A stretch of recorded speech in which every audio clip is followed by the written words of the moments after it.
Welcome to Ecomm Cowboy. This is DTC's daily show where we believe ads are not bad. Ignorance is expensive and the American dream is alive and well on the wild west of the internet today. It is May 11th, Monday, 2026 in the year of our Lord. We're coming to you live and in living color from an undisclosed yet beautiful and almost summery location in the Austin, Texas hills. We're brought to you by Incense Seguno, Postscript, Rocked After Sale, Axon by AppLovin, and Proxima and Universal Ads. And we have got a jam-packed show for you today. Ladies and gentlemen, turns out Parker, who filed bankruptcy last week, was almost acquired leading right up to the deadline. Huge post from the founder over the weekend. We are going to dive into it. It's heartbreaking, and I feel for our friends. Number two, TikTok is rolling out an ad-free plan all across the UK. Is it the first in the English-speaking world? Does it have any benefit for any of us involved who actually try to make money on the platform? Amazon is now ceding more of their data over to Netflix inventory in other parts of the world, and come to find out, it is the comments section, especially for first-time purchases, that are driving more searches and more buys on TikTok. We're going to get into it. We're joined by Scott Simmons, founder of Chunky Fit Protein Cookie today, as well as John Blair, founder of Free to Grow CFO. As always, I am joined by my partner in crime, Colin Doherty. Colin, get in here. Get inside of this show. Where are you? There you are. New blazer today. What's up? New blazer. And you know, you look so good in that thing. I think it might almost be internet illegal. I'm not sure that you are allowed to be that suave and good looking on this show, but we'll take it. I'm going for Tom Cruise in Collateral. Have you seen that? I have, and that's a great call for you. That's a deep cut. The gray suit for Tom Cruise in Collateral, and you're like, oh, this guy's amazing. This guy's looked like it looked like an absolute G in that movie, even though he was the villain. You know, you kind of cheer for him just because he looks so much like Colin Doherty. Now, big news over the weekend, Colin, that honestly it broke my heart. It broke my heart to hear. Parker, leading up to the bankruptcy filing, ceasing operations on May 4th, Parker was almost acquired. I mean, can you believe this? Yeah. Not fun. It's heartbreaking. Tweet went out from Yacine over the weekend that I think got about 500,000 views, and I think that we should read it and react to it. Well, that was a crazy turn of events. 3 weeks ago, I thought Parker was going to be acquired in a deal worth nearly $90 million. I can't hardly read that without your heart breaking in two. I mean, nearly acquired for $90 million. We're talking about life-changing, generational wealth building opportunity. Yesterday, we filed for Chapter 7. I spent most of my 20s building Parker. I didn't even know that Yacine was this young. Spent most of his 20s building Parker. We went from an idea in YC to processing over 1 billion in annualized volume, pioneered products that became standard across fintech, and built something I believed could last for decades. And now it's over. I know there's going to be speculation about why Parker failed, but a lot of what's being said online is simply not accurate. That's why we are reading this, because we want everyone to hear Yacine's POV and for it to be settled once and for all. Over the last few years, we've faced leadership turnover, a much tougher market, slowing growth, and the realities of trying to scale a venture-backed business after momentum fades. Earlier this year, we decided the best path forward was to pursue a sale of the business. We ran a process and spent months working toward a potential acquisition that ultimately did not close. After that, things moved quickly. The hardest part is the impact on the people involved, customers dealing with disruption, employees losing jobs they worked hard for, investors who believed in us losing money. What I am proud of is the team. Parker was built by incredibly talented people who deserved a better outcome than this. Helping them land somewhere great is my top priority now. If you're hiring operators, engineers, designers, finance, credit, or growth talent, please reach out to everyone who believed in Parker over the years. Thank you, Colin. Before we get to a number of these comments, which everybody was in over the weekend, offering their condolences, their congrats, their applause for being a man in the arena and going for it, and trying to make it happen. Your thoughts on this before we get to comments from others? Yeah, of course. It's really nice that this was almost acquired. I mean, so it was almost acquired for $90 million. And in total, Parker raised about $200 million over their course of funding for the business. So this would have kind of pushed back a little bit of that raised capital back to early investors as a form of like, hey, sorry, we're returning capital. We're going to be closing the business, but this is kind of like a make good, so to speak, for early investors and some folks that got in. You would love to see that, just so people can be made whole before the thing shutters down. But unfortunately, that did not happen, and it's terrible to see this. And it's just a really hard business to get rocking with, because you are really trying to go into a very intimate part of the business, which is the financials, and you're trying to impact that kind of sector of the business.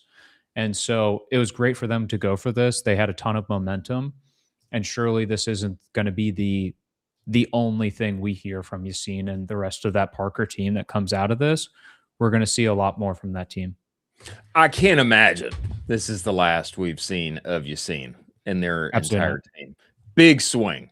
And like you said, my Lord, talk about a hard part of the business to impact, but like the most important part is your financials, your ability to float, your ability to actually operate a positive cash flowing business in D2C. It's the most important part. And obviously they took a big swing here. Nick Shackelford said, rode with you at the beginning and still use you guys till the end. Thank you for trying. Sean Frank, FinTech and Ecomm is hard. Wishing you the best. Isaac from Minikatana, keep going ahead, held up high. I love the product and wishing you the best. Dennis Hegstead, you'll be back stronger. James Camp, wishing you the best, man. You accomplished 100 times more than 99% of people can even dream of. There's a question here from account TEMFR13. If you don't mind answering my question, I'm curious, what did the whole journey mean for you financially? I mean, did you make money off this venture? How much? My curiosity stems from the fact that I see so many startups where founders bet everything on the venture and most ventures fail. So what happens to these guys? I'm really curious from a social perspective, because typically a lot of hubris goes with getting funded, blah, blah, blah, etc. Yacine says, no, I was in the whole way through. Definitely no drugs or suicide. Don't dwell and try again. It's all you can do. And then Henry says, how? You raised 200 million last year. Is it really that easy to blow that much money that quickly? Yacine said, no, we raised 55 million in equity and the rest was in debt to serve our customers' credit products. Fintechs are expensive to build. So yeah, Yacine says they raised 55 million in equity and the rest was in debt to serve their customers' credit products.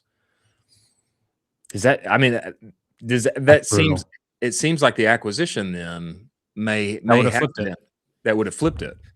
I mean, it wouldn't have been like a crazy, it wouldn't have been a crazy exit for the investors. But again, those investors would have been made whole, and maybe a couple basis points on top of that.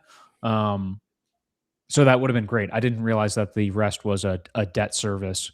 That's pretty brutal. Stephen Borelli says, keep going, man in the arena. Hold your head high. And then a couple of people just speaking to Yacine's character. I've known Yacine for over a decade. He's one of the most resilient founders I've ever met. I know until the very last. He kept fighting and is a true warrior. I can't wait to see what he does next. Any founder on X should stay humble. Something I always learned from Yacine. Kenny Hansen said, a lot of respect for the ownership and transparency here. I'm sure you'll learn a lot from this and come back stronger. I do appreciate the transparency. Of course. We've seen a number of times founders coming out on X talking about giving detail to the situation. And I think this like really speaks to, I do think it speaks to his character. helping his team get positions elsewhere, answering questions in the comments, etc. I wish that this could have worked for a longer period of time, because I felt like it was such a good service to all of the brands inside of our business. Yeah, and what a crazy thing is right now is a bunch of competitors are now coming into the marketplace. So we have seen 4 or 5 competitors kind of come into this marketplace to challenge them and kind of be a push off for what they're trying to do. It's really interesting that they're entering in now, and fintech is an extremely hard business to break into. I mean, one of the darlings of fintech who took forever to get there is Ramp. We always reference them on the show. I mean, it's a beautiful company what they've built. The marketing behind it is always incredible. But for a while, it was Brex. So Brex was the leader, and it was this kind of two-headed animal between Ramp and Brex, and we really weren't going to know who was going to take off and kind of go forward. Then Brex announces earlier this year this acquisition through Capital One. Congrats to them. But it is a very finicky, hard business to push forward because what you're dealing with is so sensitive. You can't be wrong. There are no errors in finance. You cannot be wrong whatsoever. And so you really have to play perfect. Well, kudos to Yacine and the team for being men in the arena and going for it and taking the big swing. Yeah, it's a mournful deal that they are no longer in operation, but we look forward to having more from him and seeing what Yacine does next. We celebrate the big swing, and we look forward to seeing what's coming next. Now, as we move forward to our stories of the day, ladies and gentlemen, focus is an amazing thing, is it not? Yes, it is. When one focuses, you get outsized results. And there's only one SMS in the world who is sole mission is to make SMS your #1 revenue generator. That is Postscript. When a company focuses, you get outsized results. That is what happens. When people make the switch, they see a plus 22% increase in revenue. I speak from experience. When we made the switch, we went from making very little money on SMS whatsoever to being a top 1% account on the entire platform. Now, what they are saying is that there is substantial opportunity, substantial monies to be made when your customers text you back and you leave them on red. Go to the conversational report, direct-to-consumer.co/the conversational report. Get that. See the data yourself. Go and talk with Postscript. Utilize their AI shopper and make more money today. Go and talk with Postscript. Many thanks for them being part of the show. Now, Colin, I think you need to take this next story, and I need to restart my internet. Let's do it. Let's take the story, Jack. Can you shoot on the ads-free TikTok plan debuts? Let's go. This is absolutely incredible. Chris, Jack, can we go through this story a bit here? Can we just go through and scroll through this a little bit here in TechCrunch?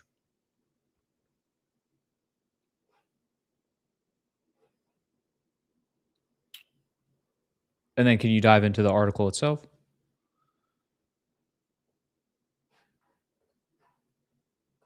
Got it. So the ads-free TikTok plan debuts in the UK. Really incredible.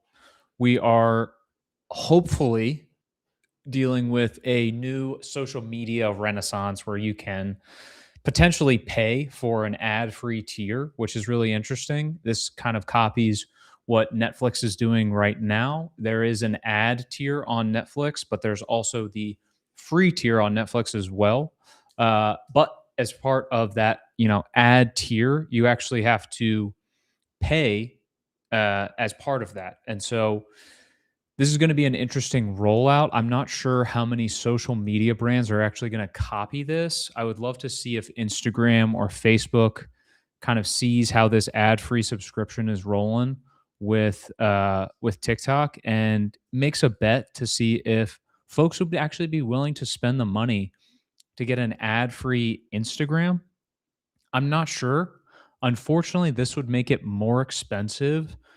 I'm pretty sure this would make it more expensive for the rest of our incredible brands that are going to be, you know, advertising on that platform. The plan right now costs $544 a month.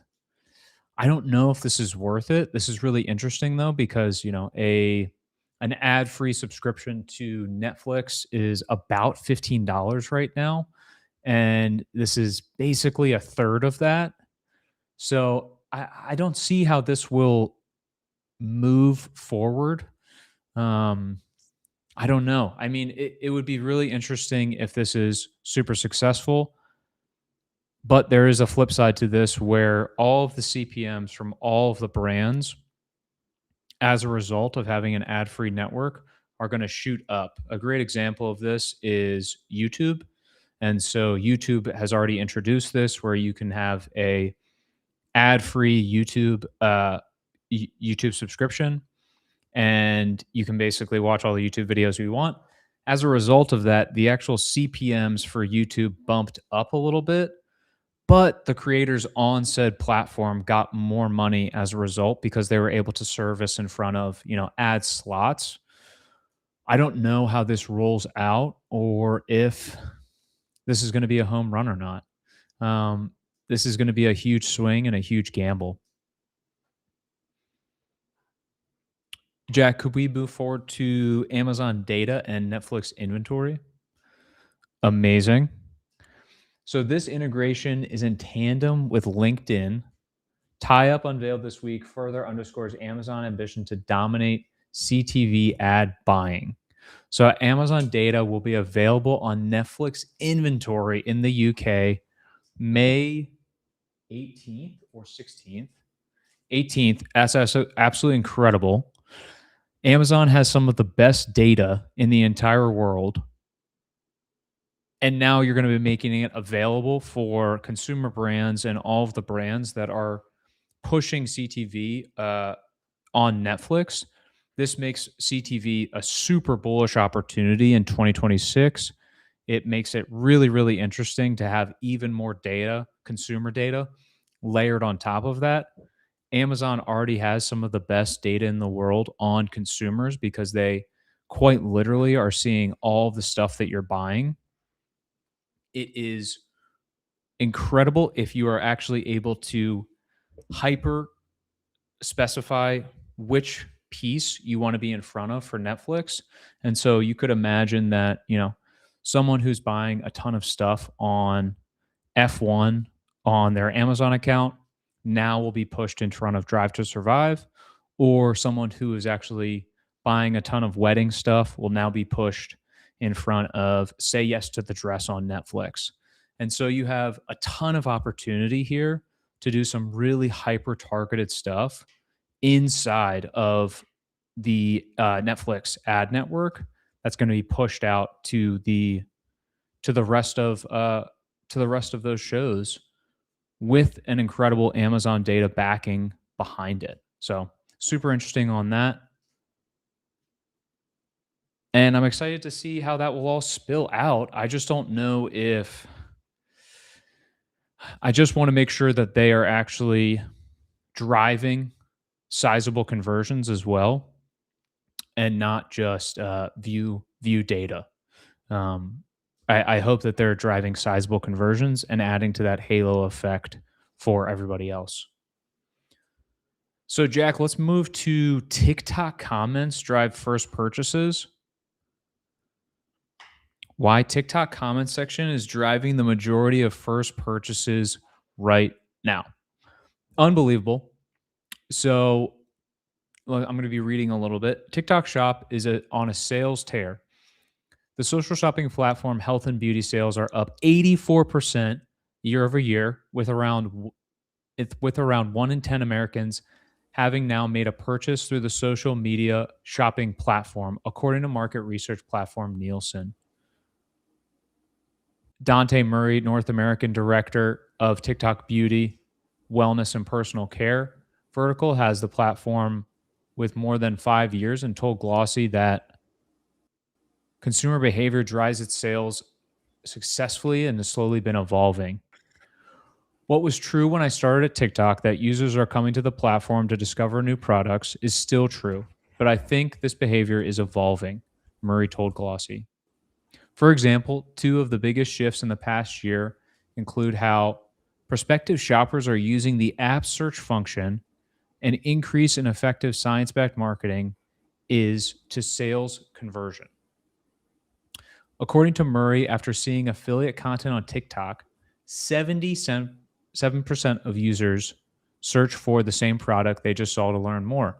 This behavior has become a validation tool to see what others are saying and how the brand positions its offering.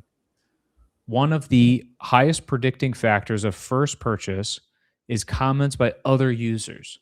Brands should then think about what you want to reverse engineer in the comments. Murray said, what kind of conversation do you want to start that help influences that first purchase?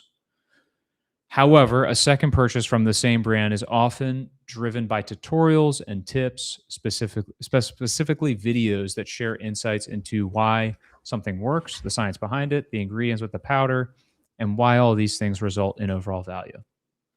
So just thinking about this, you are kind of getting an understanding of the fact that the first purchase is driven by the comments of that and also the community that's surrounding that.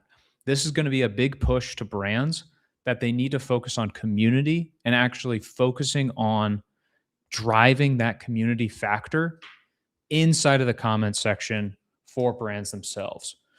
We also talked about this on the show that inside of the ad network for Facebook, you should have a lot of comments in there directly to talk a lot about your product. Ideally, you're having existing customers go in there and throw support to your ad to talk about your consumer brand. And so the first introduction that the outside world is going to have with your brand is going to be in the form of those comments because they actually don't know if they can trust you yet.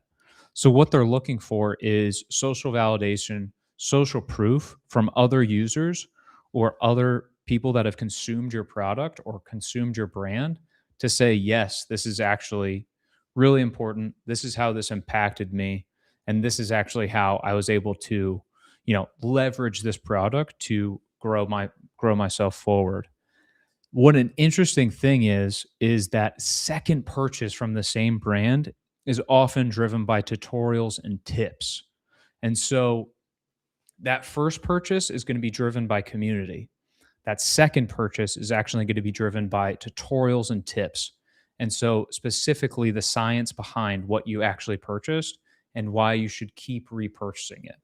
And so you can have the community piece as that first initial push into the brand itself. And then you actually have the science, the tutorials, the videos as that second piece to support and then make that person a repeat purchaser.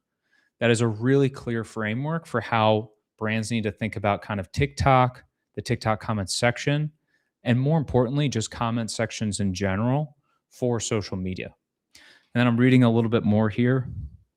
The rise of consumer interest in science-backed content or content that just talks about the ingredients of the product has been a huge trend on the platform. Murray says some of the best performing content I've seen in the last year has been literally just someone in front of a whiteboard or just someone running down the list of ingredients and explaining what they mean, why it might be a good fit for the consumer.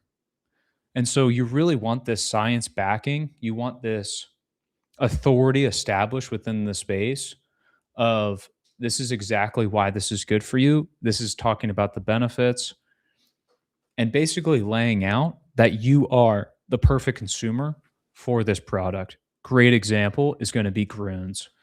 They had a ton of people talking directly in the actual ads themselves that were science-backed ads for why this is going to give you a lot of benefits, why this is going to have all of your quote unquote, best possible ingredients inside of there, why it's going to have your best possible vitamins inside of there, and then what this is going to be beneficial to you. And That's why they were able to scale so aggressively. So today, the average TikTok shop health and beauty consumer spends around $118 annually, split across 3 to 4 purchases. Top categories include supplements, skincare, fragrance, which closely mirrors category leaders across the top industry conglomerates like L'Oreal Group and Ultra Beauty. So TikTok first entered the US in 2017 and launched its e-commerce shop platform in 2023. It has since become the 4th largest health and beauty e-commerce retailer in the US, thanks to the $4.4 billion in lifetime health and beauty category sales, according to Nielsen. Unbelievable. It's unbelievable the scale that they've had and the run that they've had so far. And it is a testament to, social commerce and the ability to sell on the internet and to really just share your brand inside and build that, community platform that is going to be focused on the end consumer at the end of the day. We have Scott Simmons, the founder of Chunky Fit Protein Cookie, who will be coming in shortly. But before he jumps into that, let's talk about after sale. Most brands are obsessed with getting the next customer, but the real lever, making more profit from orders you're already getting. Let's say you're doing 5,000 orders a month. What if you could add $3 to $4 for every one without touching your ads? That's exactly what brands like Cozy Earth and Groove Life are doing with Rock After Sale. They're adding post-purchase upsells, downsells from cart through the thank you page, and then they're stacking an extra 50 cents per order just by showing premium offers like brands from Disney Plus, HelloFresh, and Venmo. That high margin revenue straight to your bottom line, no hit to conversion, no impact on LTV, and you can be live in minutes. If you're already getting orders, you should be getting more out of them. Go to aftersell.com/offers and start monetizing what you've already built. Jack, is Scott Simmons in the show right now? Not yet. Okay, let's rock and roll to the next story.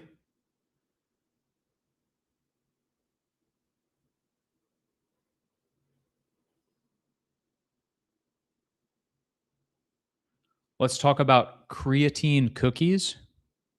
Amazing. We'll talk about Chamberlain coffee.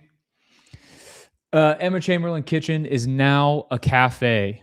Today we opened Chamberlain Coffee's second location in Venice, designed along with Emma and the same interior designers behind her home. We designed this entire space to feel like an extension of Emma's kitchen, nostalgic San Francisco coffee shops, and her rituals around slow morning shaped almost every detail: warm woods, hand-painted artwork, retro light boxes. Even the mugs are different, hand-picked, most handmade. The merch started from one of Emma's doodles. This was never supposed to feel just like another coffee shop, but we wanted it to feel personal. Let's see what this looks like. And Jack, are you able to actually go through this? So there's Emma there directly inside the coffee shop. There's the first shot behind the counter. Love the look of that. It's very warm. We have some delicious pastries up there. Oh my gosh. A little nook. Stay a while. It's very intimate. It says, hey, let's hang out for a sec. Really interesting. I love the fact that you're pushing to an in-store experience for a coffee shop. I think there's an opportunity here where this is going to drive a lot of discovership for the actual Chamberlain coffee brand and help that LTV push as we go forward. But before we get to our next story, I know that Scott is now in the show. Scott is the founder of Chunky Fit Cookie. He is an absolute beast. And Chris back? Right as Scott comes into the show? I'm back. Scott's in the show. Is Scott here? Scott's here. Do you want to intro him? No, I'd like you to. Okay. All right. Scott is the co-owner of Chunky Fit Protein Cookie. Absolutely delicious for all the fat boys like myself who need our protein in. And he is absolutely incredible. Chunky Fit Company has been around for forever. They hit 500K in revenue in 2025, 5 SKUs, founder led, Shopify D2C ambassador program, tourist wholesale portal. He's an absolute beast. He's pushing retail expansion. It's 16 grams of protein, a little bit under around 200 calories for a soft baked cookie. Let's get Scott into the show. You ready for it, Chris? Bring him in. Whoa! Hold on. I got to move this camera. Hold on a second. Scott, you're not the only one who's having technical difficulties today. We're all good. I don't know what's been happening on my side, but I am here, and now you are. Welcome to the show, sir. I appreciate it, fellas. Can you hear me okay? I've been trying to mess with this all morning, to be honest with you. Gold. Cool. You sound like gold, man. Sweet. Scott, give us the backstory on you getting here, brother, with Chunky Fit. These things, I know there's big players inside of this game, but it looks like that you've got a winner on your hands, my friend, and we're going up and to the right and to the moon. Yeah, we're trying, that's for sure. Well, I gotta say, I just appreciate you guys bringing me on. I feel like I gotta make a point to say this. I was at the Commerce Roundtable. And I feel bad I didn't say what's up to you guys, but you guys were slammed doing stuff with people. Let's go. I got invited from guys at OmniSend. They gave me, a ticket for free, and I knew a couple people there, and I wanted to network with a few guys. So it was cool to see you guys do your thing. So just to say that at least. Yeah. So hopefully I'll be able to see you guys in person in the future. But no, the brand has been around for a little bit. So I'm not technically the founder. I joined the founder. He started in 2019 during COVID. He's a Air Force vet, and he was buying Lenny and Larry and stuff like that at the exchange on base. And he's a big foodie. He's from Mexico. His name is Angel, and he's always cooking. We call him the chef. You know what I mean? And he's trying to make new things all the time. And his wife was like, "You love sweets, and you probably should lose some weight like all of us. So we need to make some protein cookies." So he and I feel that way all the time. We eat too much. But anyway, long story short, he made something. He made a couple iterations. I come from I was in aircraft sales for a company called Cessna, and right out of college, left that to be a photographer. Got picked up by Raw Nutrition, who now owns Raw, Revive MD, Bum Energy. They're involved with Cadence, a lot of the big players in the supplement space. And so I was there as like employee number 2 or 3, super early. I remember working in the warehouse and on a laptop, just doing our thing and trying to figure that out. Missed being in Texas. Me and my wife, we've lived in Austin for a long time. And so we were living in Florida with Raw, and we came back, and I met Angel at the gym. He was slinging cookies, trying a few things here and there. And I took one bite and thought, dude, I need to be part of this. So that was in 2023. And, since then, we did 90, then 250 the next, then 550 or whatever it was last year. And so now we're trying to hit our first 7-figure year. Things are slow right now for us. This is the slow period in the summertime, but it's been a lot of fun, dude. And you mentioned big players. It's definitely hard when you're bootstrapped and you're playing against people who raise, with seed funding, and all this kind of stuff, especially as we started getting the retail side. We just got on Amazon. We did our first 10K on Amazon right away. In fact, Amazon is funding some of our marketing now. We got it's called NIF, I think, where they fund some marketing for you to help you kind of push, which is really cool. So we got a lot of really good feedback and a lot of really good people behind us trying to help us. And it's just the two of us, Angel and I. We don't have any employees. The only agency we hired was the Amazon team, just because I didn't want to have to do it all myself. So we do everything, though, from marketing, the Shopify, all the Facebook ads, the branding, anything you see is all of us. Scott, I feel like when it comes to CPG, your taste buds always know. And the fact that you tried the cookie and said, actually, this tastes good. Whereas I don't want to throw anybody else under the bus, but there's a lot of people that make a protein cookie and you bite into that thing and you wish you hadn't. And so the fact that you can bite into it and say, this is actually good, that means that to me that you've got an advantage, even though you guys are still growing and scaling. Yeah, I would agree with that for sure. It's changed a lot because when you go from making in your home kitchen like Angel did we were using a commissary kitchen where we were making them ourselves. So Angel and I handmade the year we did 500, that we handmade all of those. So I think we made like 200,000 or 300,000 cookies ourselves. With our wives helping us, just free labor when we could. So we did that. But this is the year we moved into a co-packing facility, and that has been a whole evolution, right? Of like learning how the recipe changes and how things, why you need to change things for the machinery that it needs to go into to scale up and get into the retail space. So we can't get into retail without that volume anyway. So we had to go that way. Yeah. I mean, you're talking about a super important moment for the business, for D2C businesses, that push into 7 figures and beyond. How do you see that, and how are you going to smash through that ceiling this year? Because I totally think you can. And like Chris said, we've tried some cookies where they're not good, and you're like, this is supposed to be a protein cookie, and it kind of tastes like boo-boo. I don't like it. Yep. So I think you guys are going to win there pretty easily. Yeah, I mean, we like to say taste. I mean, everybody says taste is king, right? And our whole goal was to do, like, originally the goal was to do gourmet, and like we were doing like crumble rotations of flavors all the time, and we just you can't do that at scale, especially when you want to get into retail and you want to worry about shelf life.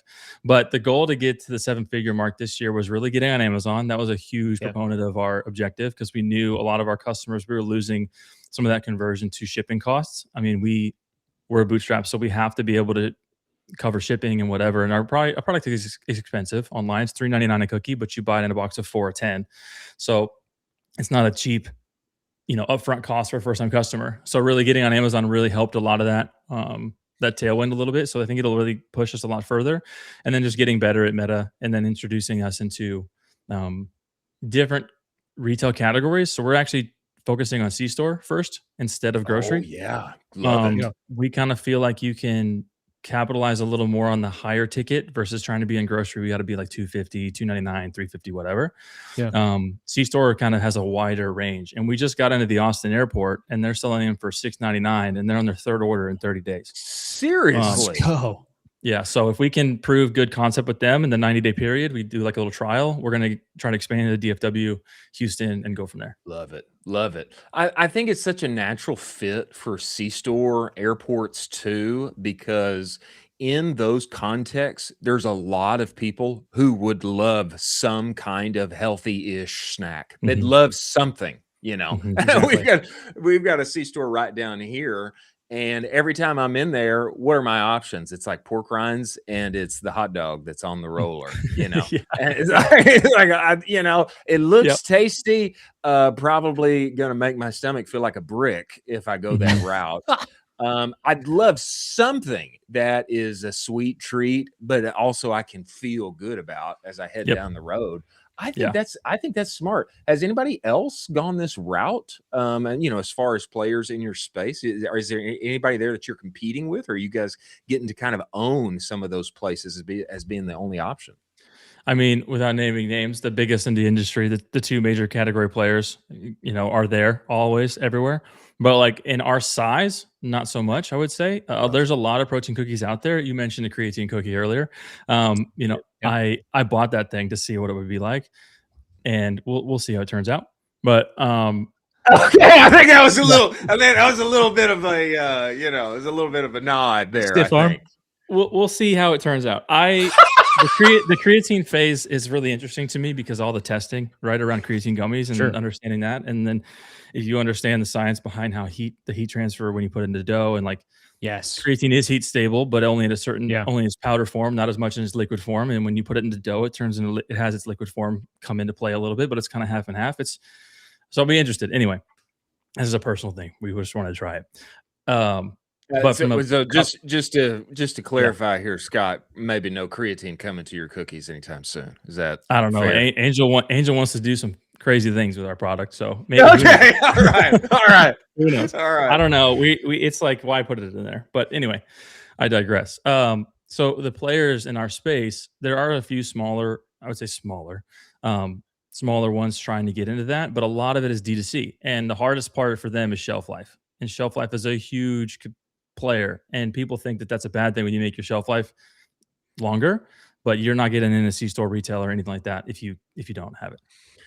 Yeah, it's like a necessary part of it. I remember when we were doing our coffee business and we wanted to focus on the freshness, the fresh side, and it's a double-edged sword because Yeah. if I serve people the freshest always, really all that means is that they can only brew that coffee within 2 weeks of us having roasted it. That's a huge problem to making. That's a huge problem to any kind of sales.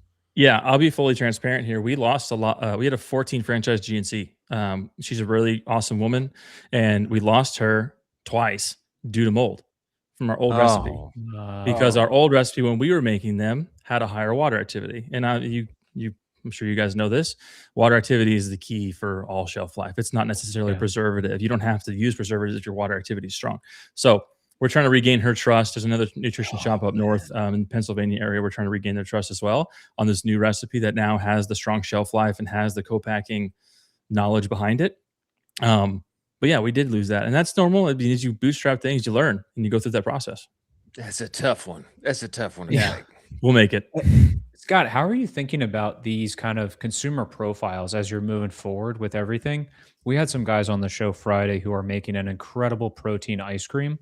And one of their main consumer profiles that they want to hit this year is basically the overworked, super busy mom that just wants to get protein in. She wants to get protein in for her kids. How are you thinking about this? Because I obviously see, a ton of the gym dudes just being like, yeah, I'll eat 7 cookies and that'll be my lunch. And then I'll be rocking and rolling with that. But there's obviously other demographics out there that you can hit. How are you thinking about that for, how you're targeting? Yeah, if you go into our Amazon and our Facebook data, we get a lot of men still, quite a bit. Yeah, of course. And a lot of men between the ages of probably 25, 34, and like us, because we're making the content, right? So they're probably a lot like us. And I would like to see a lot more women involved, and we're using different UGC creators to try to test that angle a lot and see and get them. We do have some families who buy. We have one woman who buys a ton, like $200 at a time, and brings them to soccer games and gives them to her. She hands them out, which is really cool. And then we're in a chain of vending machines that are all in high schools. So those kinds of things and trying to hit those demographics is really interesting. But I kind of think that I keep hitting on the C-store, but I think the C-store is interesting too, because, truckers and that kind of stuff, everybody wants a piece of, a sweet of some kind. And we're long-term not trying to just subject ourselves to just cookies, but the goal is to have a snack. And that's what Angel called it chunky fit. It's like, you want to feel like you're eating the real thing without having to worry about the real thing. Yeah, you do. Yeah, you do. And I say that formerly having been 300 pounds for much of my good for life. you. Nice. I was a fit 300 pounds. Chris was an athlete. Chris was a pure athlete. At the time I was playing football at the University of Texas. But You're a having exactly. Having come off of that though, you still want that sweet treat. You do. You want it. Yeah. And one of my teammates, you mentioned truckers. 2 things that you mentioned I think are so dead on. Number one, the soccer mom, the travel baseball mom, I care about what my kid is taking in mom. Sure. She's got more money to spend. She wants her kid to be taking in the treat that is better for him or her. And they may be somewhere where you can't get those treats. And so a delicious cookie is a great way to go. And one of my teammates, he became a trucker after football, started a great company. He was making really good money. But the problem is that he was in the truck all the time. And what happened? He's sitting on his backside and he's driving all day, and then he's eating at the C-store, and you turn around and he's gained 50 pounds. And so he had to get out of the truck. But I think there's a real move there. I think there's a real opportunity there. I think, our focus into trying to get the C-store, we brought on a broker team that help with, I don't know if it matters if I say this or not, they help with Fit Crunch. Scale them into the C-stores and stuff like that. They have really strong relationships with, the big players, 7-Eleven, Quick Trip, and so forth. But they also have a lot of regionals. So we're gonna make it smart since we're based in Texas, we're gonna start Austin, San Antonio, DFW, and so forth, and kind of expand out. So our freight is smaller and kind of work our way out in the circle. Go from there to Oklahoma, Louisiana, and so forth. Wow. You know, as we're talking here, I don't know. I mean, Colin, you may not know these guys, but you guys kind of remind me of, and I know we're going away from like the crazy all the time new flavors right now, but you guys kind of remind me of My Cookie Dealer. Did you ever see Yeah. My Cookie Dealer? You guys kind of remind me, except a healthy version Yeah. of My Cookie Dealer. Raw was involved in a part of that, and I did a lot of their marketing prior. Did you really? Yeah. So like back at Raw Nutrition, Cookie Dealer, when they went into getting the protein space before, because they do both. They do indulgent and then they do protein, right? Yeah. So in their protein, they did a contract with Raw where they purchased our protein powder to put into the cookie. And so as part of that deal was like, well, hey, Scott, you can do the marketing for that. You do the marketing for all that other stuff too. So I was taking photos and doing that kind of stuff for them. And so that's why when I tried this thing, initially I thought, this is better. There we go. There we go, Scott. Yeah, they're good people. They're awesome people. They've worked very hard and they do the thing. It's a different I think it's a different product completely, right? It's super indulgent. It has its fill. It has its need. We focus on like lower calorie, focus on the protein to calorie ratio, that kind of stuff, which is hard. And people give us a lot of flack for like, oh, it's not enough protein. But trying to put things into a baked good is not the same as a bar by any means. That totally makes sense. Scott, you mentioned it's quite literally a two-man show. It's you and Angel. You guys have to be using AI as infrastructure to push this thing forward. If you're not, that's insane. I would love to know how you guys are pushing AI into the business and how you're thinking about AI. Is it just a bunch of, do you guys have like 80 agents in the background just making all of the things, making all the photos? How are you thinking about this moving forward with all the AI constant shipments from Claude that are getting updated every day? Yeah, you're not gonna like my answer, but we don't use it very much. I think there's something to this. There's something to this, though, especially right now. I'll mention it after you answer. Go ahead. Yeah, we use it for a lot of things from a financial perspective, and our unit economics, and our like identifying CAC, and like where we can go with all that kind of stuff. I do use it for email to help me with like speed through a lot of stuff, and that's fine. But I try not to put the reason I try not to put too much emphasis on the AI aspect into whether it's content creation or like creating for ads or that kind of stuff. We use it for, our Amazon team uses it, and I try to be careful with that, because if this thing looks too amazing and you get something that doesn't look like that, you're going to have a different expectation issue. And that expectation issue is going to have a negative you're going to have a negative experience initially. You might not think of it that way if it wasn't like to the T perfect. So too much, I believe in food, at least too much AI, beverage is a whole different thing, but too much AI can cause a high expectation and create a negative experience should that expectation be way too high for that individual. Because there are some people who expect everything out of nothing. Especially when you're a new customer, right? You want the best of the best. And if you think this is what you're going to get, and you happen to get a batch that maybe had like 5 less chocolate chips on it than the other one, then that's all we can't do anything about that. That's just how the way that everything fell. So we use it for a lot of data analytics and understanding that, and understanding our financials. I'm in it a lot from that perspective, but outside of that, it's really creatively, we don't use it very much. I mean, we're filming videos on our phone. I used to do photography and video. I mean, I did that for Raw. And so we're taking all those photos and videos ourselves. And then I'm trying to use UGC, but I haven't cracked that code by any means. That's such a good point you bring up on that. I mean, my fiance bought another protein item. I'm not going to say who, but the packaging looks incredible. The packaging makes you think this is the most delicious thing in the entire world. It's just absolutely decadent. And then you open up the packaging, and the actual product, the difference between the photo that was on the packaging and the actual product was comically different, to the point where we took a photo and we're like, is this the same product? Like, this is insane. There's a viral video going around about that with one of the brands. And to be fair, this happened. It might be. It's happened to us too. I mean, I can't control. We have a dosing of how many chocolate chips go on a chocolate chip cookie, right? Yeah. Sometimes through the machine, you're not going to get as many as you hope.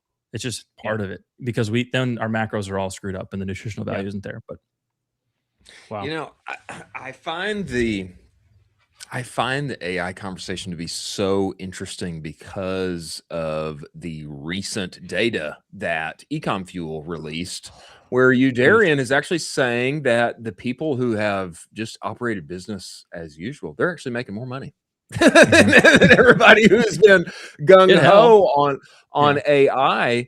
Now, his thinking is that that investment early on is going to pay off 12, 18 months down the line, and that things may look different.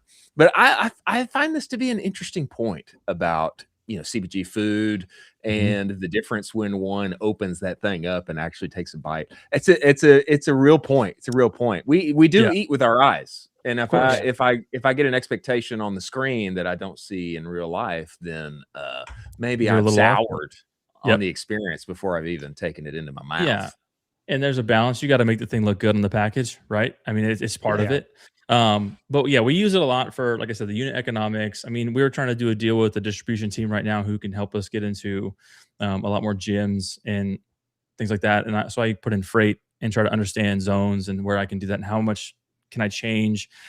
Do I got to do half pallet, quarter pallet, full pallet, whatever, to make sense of that deal, to make sure the distribution can make their piece, for the guys in the retail want to make their piece, and so forth. We use it a lot for that because that cuts down the decision-making process really quickly. Scott, you touched on a sec there, just kind of as a little throwaway line, that there was going to be more to come other than cookies. What are you thinking about for that? Can you kind of tease a little bit out on, is this just going to be a rebrand to Chunky Fit, and then you guys are going to start to just be in every single snack item possible? How are you thinking about this? I like to think about it like Quest. Right, Quest started with one thing and evolved. We do want to be in the sweets category, maybe not as much the savory category. I don't know. Angel's very interested in that, but that seems to be heavily dominated. If you look at some of the Amazon data, the protein snack on the savory is getting more investment and more revenue than the sweet side on some brands. But I don't want to say too much because every time we speak about it, even together internally, something else appears. And but we do want to expand out of cookies, right? Yeah. And everybody asks us the common question: are you gonna make cookie dough? I mean, we're gonna try, but it has to change. It just has to, and it has. Then that's a whole logistical thing. It has to be refrigerated, and how you're gonna ship it. And so we're kind of waiting on retail relationships to evolve for that, because I'm not trying to ship anything with cold packs and charge them $20 to ship it over for 2 days. It'd be ridiculous. I mean, some people will pay for it, but at scale, I don't really think so. So yeah, we're going to definitely expand out of cookies for sure, but we want to kind of nail this thing down. We're still working operationally with our production team to kind of refine the flow of that and get that system moving. We're going to, on our third PO here, probably the next few weeks, make sure Amazon's cranking and really get the 7-figure mark on the cookies first before we really start to see anything push. Let's go. Yeah, let's go. So exciting. So exciting, Scott. I mean, I think the fact that you have been in this exact space, you take a bite and you think light bulb goes off. Got a tiger by the tail here. I need to cinch this thing up, and I need to get on this rocket and propel this thing to the moon. Man, that's so exciting, and it says a lot to me that you took the bite and you took the plunge to go all in. So I love it, man. I think the Austin airport needs to send in another PO, and then DFW and San Antonio and Houston. Let's go. And we just keep expanding from there, my friend. Man, we appreciate you coming on the show, and we look forward to what's coming next. Yeah. Thank you guys. It means a lot. It was a lot of fun. Appreciate it. Thank you, man. Ooh. Exciting days. It's huge. It's huge that he tasted it and said, this is better, especially because he had worked on, no shade, but he had worked on my cookie dealer, and he took a bite and he said, this is better, different product, different world. I need to get in, and I need to go all in. Yeah. I think there's a huge white space for this right now, because I've tasted another cookie that's in the same kind of realm, and it is pretty boo-boo. And the calories for that cookie are bananas high. And so you are eating a ton of carbs and a ton of calories. And just for them to fill this void where it's like, it's going to be lower calories, there's going to be more protein, it's going to taste better. And then the branding, we didn't even touch on how nice this branding looks. It's absolutely beautiful. It's incredible. I would just be so curious how they're going to be approaching all of this with those UGC creators, getting all that content. But there's absolutely no question they're going to explode through 7 figures. I don't know how they have made this thing under 200 calories. That's Voodoo magic. bananas. That's Voodoo bananas. magic. Because I too, I remember being at HEB. I was just down the Yeah. street here, and I saw a protein cookie. I'm like, great. Let me enjoy. You know, I dropped $4, and then I started looking at the calories. I'm like, oh man, it's like just under 500 400. calories. Yeah, it's bad. It's like not good. 470 calories. And then I was Yeah. like, oh, I mean, okay, well, let's try it. And then I get into it. I was like, oh, what am I doing? What are we doing here? Yeah. Yeah, taste is king. Taste rules Yeah. all. You know, Jacob Posel is right. Every American wants a sweet treat, but if it ain't that sweet, then I ain't coming back, and you're not going to get more of my money. Yeah, totally. I'm super excited for them. I'm really excited that they got into a co-packer that really is just going to put all of their focus on growing this business. And there's absolutely zero problem for them to hit this 7 figures, 8 figures. No question. Colin, I would like, because I need to connect this laptop. I would like for you to hit our next ad read. Would you do that For sure. us? Let's do it. Yeah, absolutely. Jack, we're going to jump to App Lovin'. You ready for this? Amazing. So if you're running a D2C brand and you're not on Axon yet, you're leaving money on the table. Axon gets you in front of more than 1 billion new customers inside the games everyone loves to play, like Solitaire, Candy Crush. More people play mobile games than you think. We're talking mainstream, financially comfortable household decision makers. The unlock is the format. Full screen ads, average 35 seconds of attention that people are watching, and it converts. One of the recent brands that Chris was consulting with had their first quarter saved by getting on App Lovin' because Meta was tripping. 80% of purchases happen within an hour of the click. This is an incremental demand that turns interest into action fast. Get going in less than an hour. You can scale up to 100K in a day for spend within their first week, like Miranda did over when she was on the show as well. Wayfair, Dr. Squatch, your favorite brands are already on the platform. We had Sean Frank on the show Friday. He's already spending $3 million on the platform. Get in now before your competitors.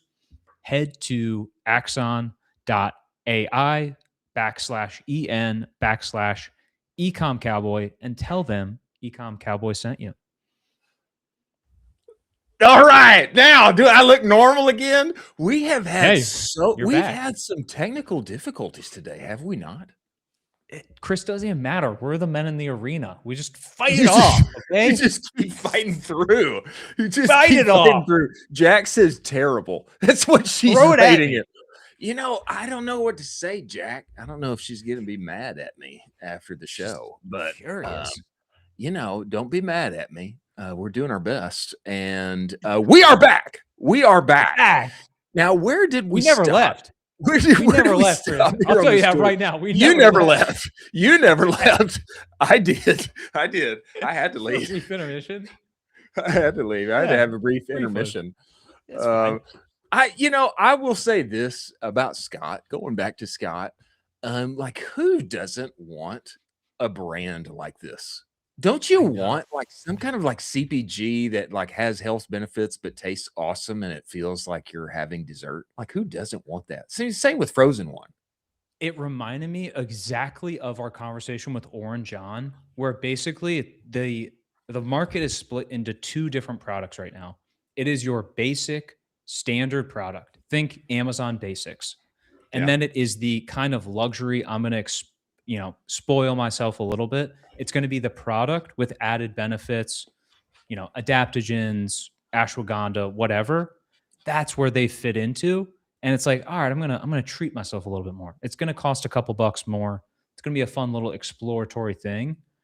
I love it. It's so exciting. And I love that they fit right into all the protein stuff that's going on right now. Everybody wants a protein thing. Everybody wants a sweet treat. All the GLP-1 stuff. It is perfectly positioned to just explode. You know what we should do? We should do like a super size me type thing, except where we only eat like the healthy protein stuff. Wouldn't that be like and like see like how good you feel? Like I do actually want to eat like just these treats all the time. Like I would Yeah. be very happy to eat like a frozen one for dinner, which I have yet Yeah. to do. And I Yeah, would be I'm very down. happy to eat like, you know, I guess if I'm under 200 calories, I can probably afford 4 or 5 of these chunky fit cookies. That sounds like a Gosh. great lunch. Doesn't that sound awesome? I'll give you a little like backstory into what I'm consuming right now in long form. There's this guy on YouTube named Killdozer. Do you know about this? Okay, no. He will make food challenges for himself where he will Okay. only consume a certain food for a week. So he'll be like, Killdozer. yeah, it's awesome. It's a really long form content. He'll be like, I only eat yellow foods this week. So Only all the eat foods have to yellow be, foods? so all the foods have to be yellow, or I am only eating foods that are at Marshall's for this week. So he can only purchase food at Marshall's. What I would love to do for a famous YouTuber is I'm only eating XYZ of these protein cookies or anything.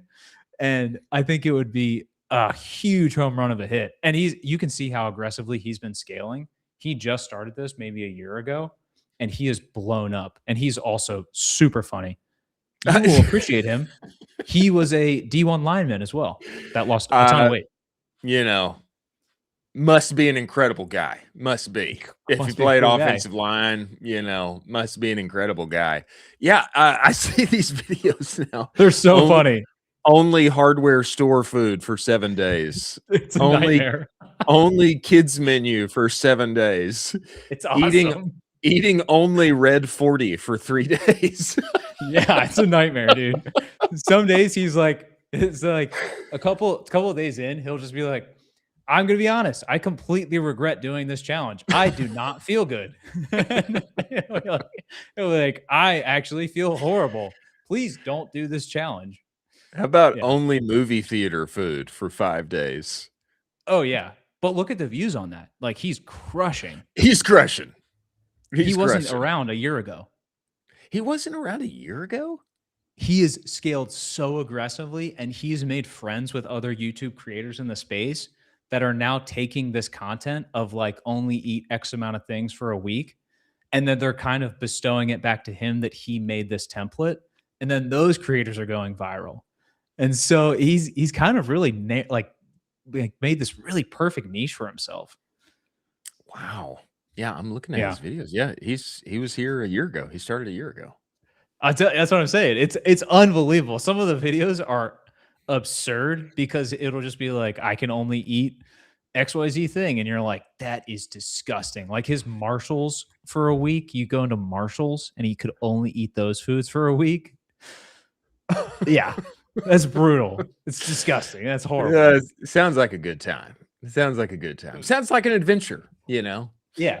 I would get really tired of eating Marshall's food though. I mean, what do they have there? They got like caramel popcorn. I mean, what do they have there? Exactly. So like, but the thing is, as part of the challenge, he can only eat one of the foods once. So if he eats their caramel popcorn on a Tuesday, he's done with that for the whole rest of the week. So I'm telling you, dude, these challenges, I would highly recommend. After the show, you watch one of these videos, you're gonna be like, this guy's awesome. This guy's the man. I think it's going to be necessary content that we must consume because we need to do the same thing for all of our protein, healthy-ish CPG friends. I think we need to do the same thing and document it on Twitter. Let's do it. They send it all, and then we'll record it and do a 7-day challenge. Makes all the sense in the world. Ladies and gentlemen, we have John Blair, founder of Free to Grow CFO, coming to us right now. One hears, there's a bit of lore that I would love to get from him. I have heard that he has got a Shark Tank status. Okay, I have heard that he has been involved in that whole shebang where Mark Cuban comes in, invests. They go from 0 to 8 figures in 4 years, and I mean that is what I hear. That is what I hear, and everyone knows. CFO, tough job. You got to be the bad guy. Brutal job. You got to be the bad guy. You got to be the bad guy that says no, especially to marketing. Always got to say no, which I hold no hard feelings, John, because you've never had to tell me no. But we need to bring him in here and get his perspective on growing D2C brands. Up and to the right, everybody, welcome John Blair. Get in here. What is up? I'm in. Ooh, crispy. Sounded crispy. Crispy. Ooh, do I John. need to turn back the mic? No, No. you're good, man. Turn it up. You're We need to hear. Okay, Let's bam, go. bam. Yeah, Guys, we need you I was here, man. busting Welcome to up the while you were show. introducing. Man, I was busting up while you were introducing me, man. CFO is always raining on everyone's parade, right? Always has to. It's got to be the least popular person in the organization. Is that fair? I mean, I don't want to, it's not like I hold any personal grudges, John, maybe. But I mean, it's got to be everybody's least favorite because it's always, no, can't do that. You can't spin that. No, I mean, it is a necessary part of the job. Would you say? You know what? It is, but you know what, man? That's why Free to Grow CFO, the firm that I own, we really try to work with scaling brands. We're trying to be the yes men at the table. There we go. We're trying to be the yes. Now, we'll probably get into more of this later. You say yes to the right things, right? But we're looking for reasons to say yes. You know why? You know what's a founder's? You know what word makes every CEO founder's blood boil? No, it can't. No. And what's the phrase they hate? It can't be done. Oh, of course it can be. Ooh, I got PTSD right there. That hurt me. That hurt me right there. It hurts to hear that. It does. I can't enumerate how many things I have proposed. Oh, look at this juicy. No, can't do that. Cannot be done. Doesn't work that way. All of the things. John, okay. Man, I want to get some of your background here because one does not get in your seat as an owner of such agency that offers such service to what I would say is, honestly, it's probably one of the most necessary services inside of our space, simply because, man, you're doing the things that honestly I would consider unsexy, but so necessary and absolutely helpful, and the basis for actually having a company that cash flows. Man, tell us how you got here. Yeah, that's a great question. So look, I got into Ecomm, 2009. That's when I met Brian and Kyle from what is now Guardian Bikes. We all got our undergrad degree at a business school in Central California. And Brian started a company called Sure Stop Brakes. He patented a brake that prevents you from flipping over the handlebars. I started doing the books nights and weekends while I was touring in a thrash metal band. That's a whole nother story for a different episode. Let's go. After that stint, came back to work for Guardian Bikes, eventually full time. And Brian and Kyle, who were working for the company full time while I was moonlighting, I was moonlighting for probably 5-6 years. They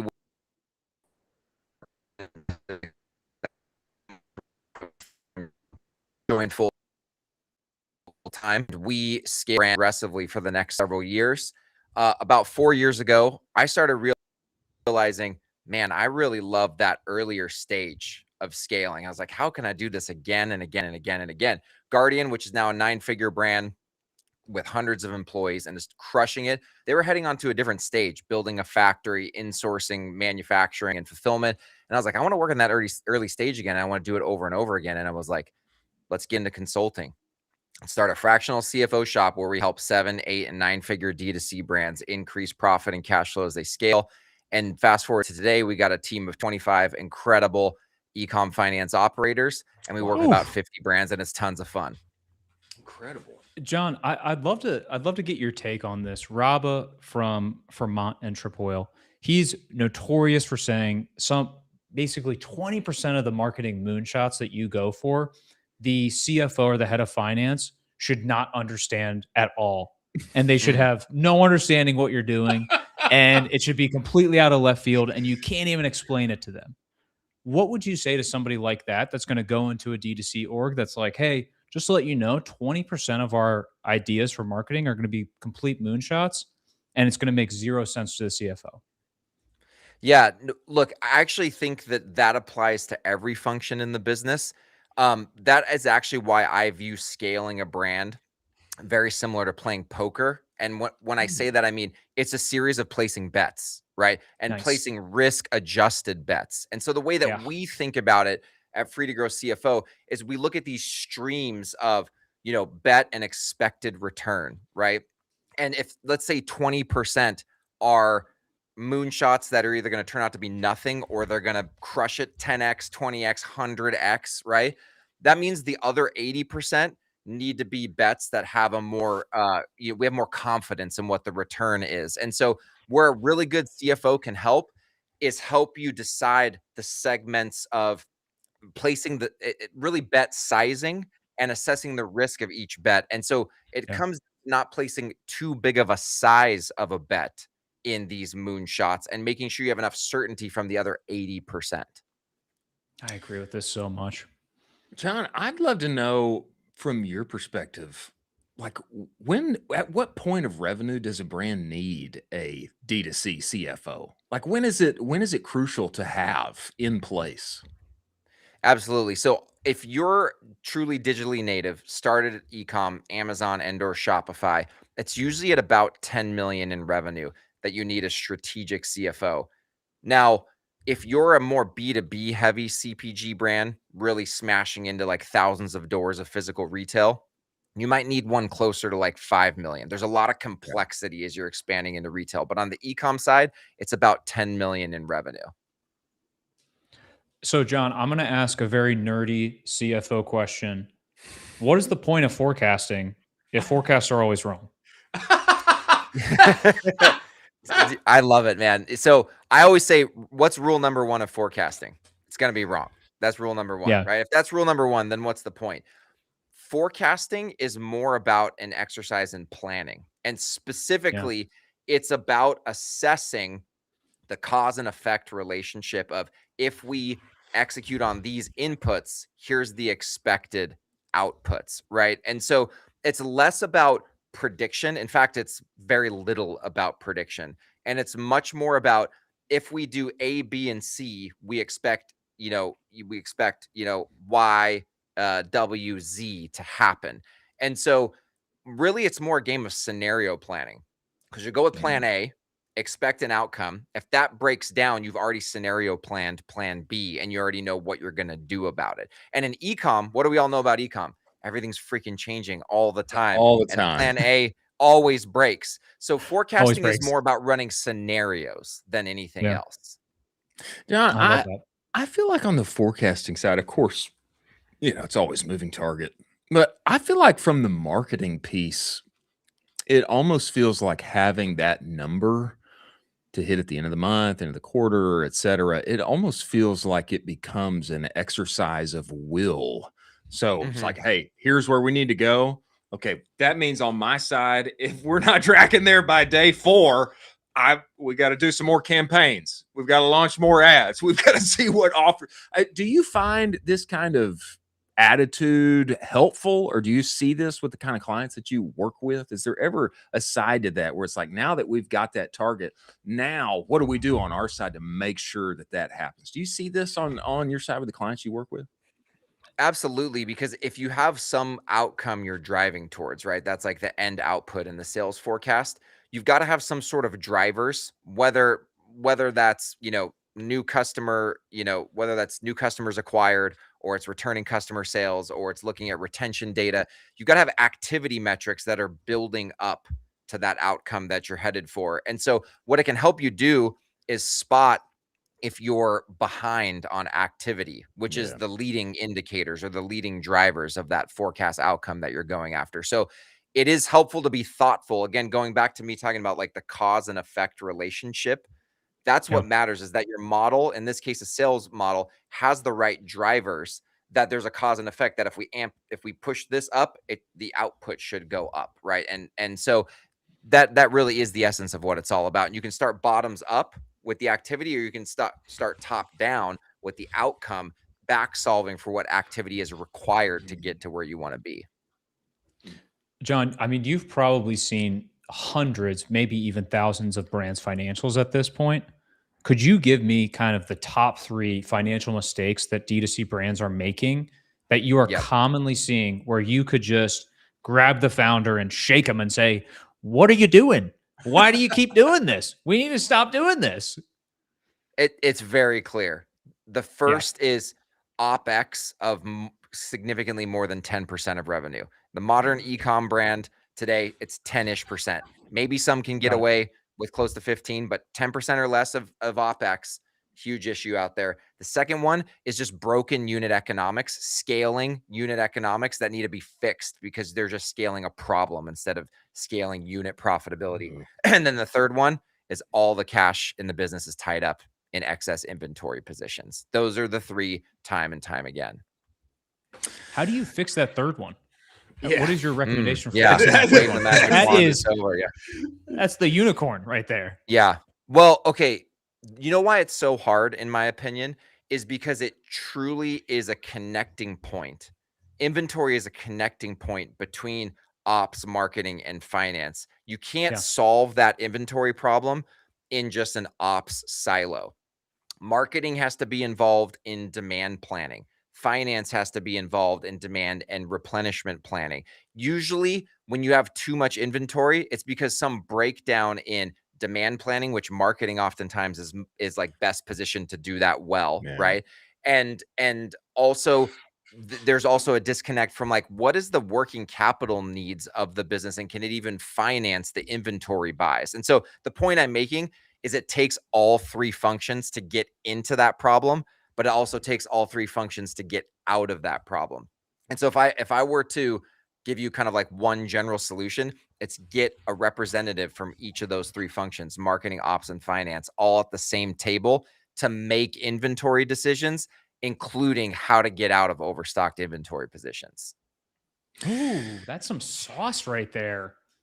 It is. I wonder, John, because for a number of D2C brands, usually or sometimes there may be a person who's really overseeing all 3 of those functions, or sometimes there is a person in-house for all 3 of those, but a lot of times they're working with external agencies that are drastically influencing, ads, performance, etc., how much inventory is moving. What do you do when there are multiple external parties that need to be coordinated for something like this? Do you bring everybody together for a powwow? I mean, how do you advise your clients? Great question, because we see this all the time. And I think we're going to see this more and more in the modern organizational structure of e-com brands in 2026 and beyond. Is going to be lean and mean in-house, right? And relying heavily on agencies for subject matter expertise. We really try to get involved with the agency on the marketing side. We try to meet, I mean, just about every agency that works with our clients. We have a few that we work with on a regular basis because we've really kind of like formed kind of like an operational bond with them in terms of helping brands scale profitably. But you have to get those people in the room, and this is less common, there has to be a really talented person inside the brand who can coordinate those 3 parties. But even then, you still got to get them, communicating directly. You can't just play a game of telephone all the time or things break down.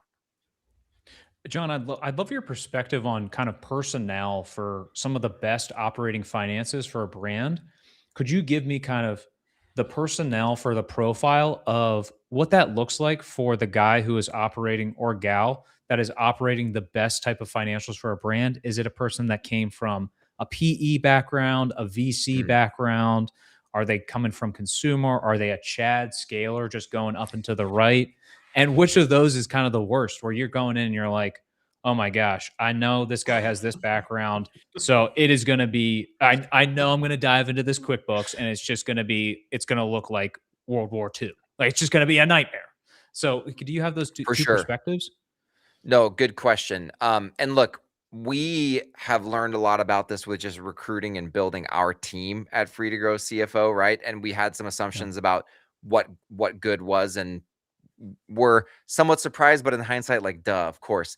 The thing about Ecomm is when you bring someone who from like an institutional background, investment banking or private equity or VC or something like that, there's a chance they might be able to do a good job on the finance side of things. But there's a disconnect with something critical. I know you guys are, when I say this, you're going to go like, yes, dude, these ecom brands are, we're startups. Even when we're at 50 million a year in revenue, we are changing all the time. We're making decisions on the fly.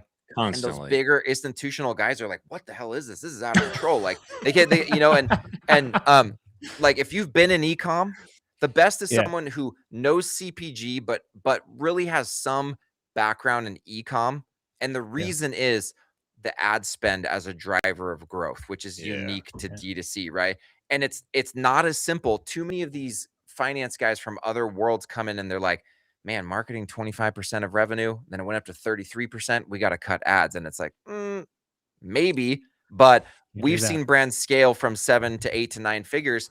It's okay for that percentage to go up depending on the understanding of what marketing game that brand is playing and how new versus returning customers, like how that profitability looks every single month. And so I hate to say it, but someone who has an ecom background is key, because they have to understand that nuance of ad spend driving the P&L. Nice. I love. Maybe we're not not so bad after all. We're not so bad. Maybe we're not so bad. A rare L for VCs and private equity guys in the ecom world. John, I would love to hear your thoughts on. I mean, I think this 10% OpEx piece is. I'm honestly, I'm glad to hear you say it. I'd love to hear like the path forward for you. You know, looking at financials, what those percentages look like. What do you think a really healthy ecom brand in 2026 and beyond looks like? Where are they spending their money? Where are they not? Yes. So I think 10% or less in OpEx is going to continue to be the trend and going to be the need. And honestly, man, we're seeing some new brands that are 6-7% OpEx, and they're continuing to keep that under control as they scale. But they're really good at leveraging really good agencies, right? Yeah. In terms of the rest of the P&L, it's all about the brand understanding what I call the growth marketing game. Are they playing the apparel game? Are they playing the new customer dominant, no LTV game? Or are they playing the consumables game?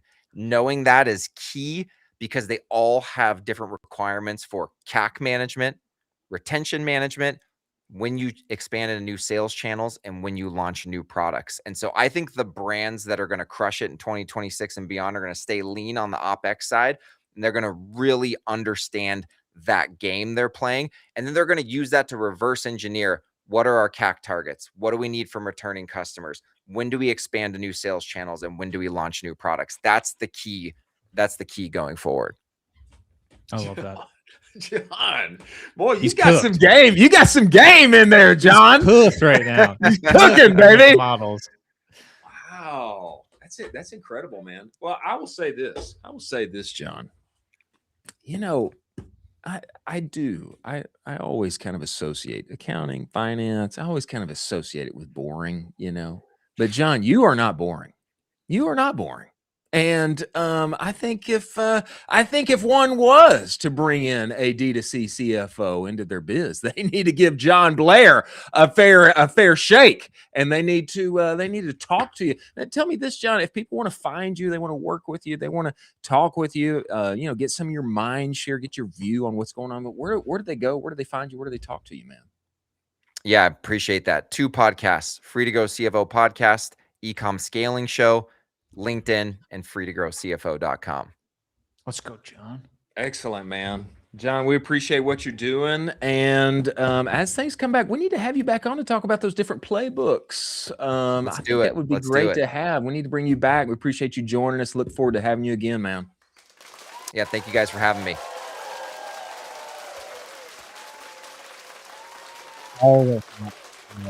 Finance hat? You love to see that. Yeah, I think I have that hat also. I think I have it. I don't. Hey, Hey, before we move forward here, Colin, is my video a little shaky right now? I think it is. You're doing okay. There's a couple shakes, but you're doing okay. Well, as we move forward to our next set of stories, I would like for you to talk about Seguno and give me a chance to address that. Let's do it. We are going to talk about Seguno. Jack, can you bring up Seguno? Built entirely inside Shopify. Emails, pop-ups, banners, reviews, all in the same place you already work. Not synced, not integrated. It lives in your Shopify dashboard. This is email 3.0. Your Shopify data is the data. So there are no broken segments, no syncing issues, and nothing to duct tape together. Big reason why is they won Shopify 2024 Build a year for Best App. It's built for lean teams with big ambitions. Advanced Shopify segmentation playbook. Automations convert up to 24% more than single newsletters and drive 36% higher AOV, not because they're automated, but because they're relevant. Let's jump into our brand wins of the week. Jack, do you want to bring us up to Everyman Jack, who collabed with John Deere? Let's go.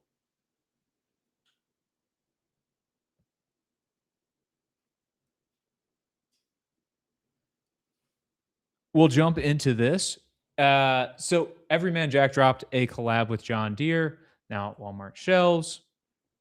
I'm reading this for a little bit right now. Nothing runs like a Deere. Our newest collab with John Deere just dropped Walmart on shelves yesterday. I couldn't be more proud of our partnership. Featuring, could you flip it back, Jack? Flip it back to the other way. Featuring Iron Horizon and Steel Spring. This is a bespoke collection designed for the hardest working men in America. John Deere is an iconic brand woven into our country's history and embodying the spirit of progress achieved through a combination of old-fashioned grit and state-of-the-art innovation.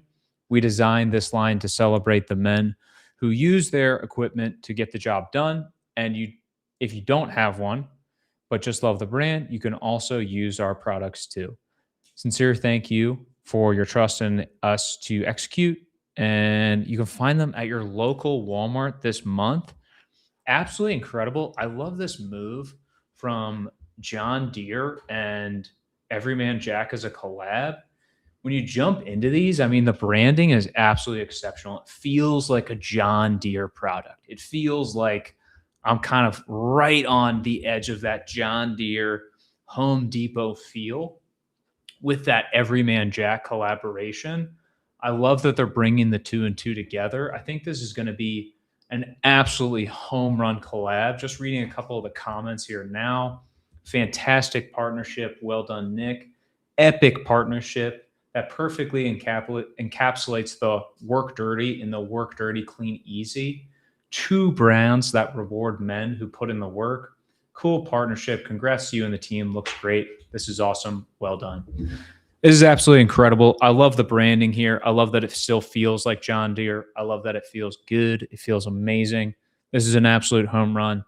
They are going to crush this, and I bet you this is going to sell out pretty soon, and it's available at Walmart. And so if you got a Walmart around, go and pick it up.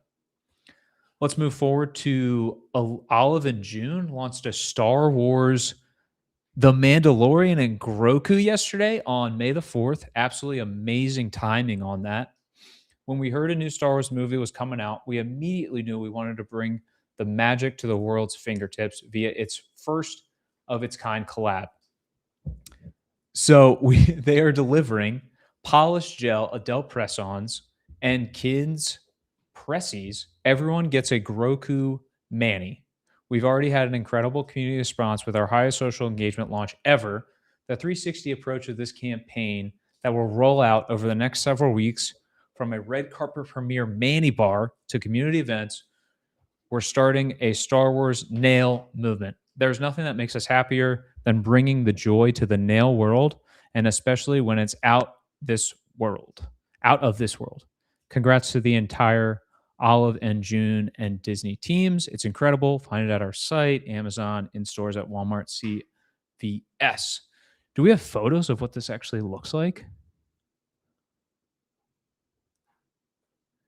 Super incredible they were able to do this. I'm pulling up the photos now of the actual branding that they're doing.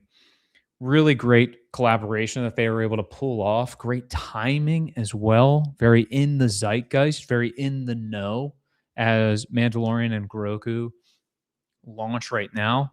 You know that this was a super hard collaboration to kind of push forward with, dealing with all of that massive Disney IP, dealing with trying to push all that forward, getting everything approved. Yeah, Jack's bringing it up right here. The incredible, if you want to hit the X on that, Jack, just to get us. I mean, look at that. Just the way that that took over the entire website.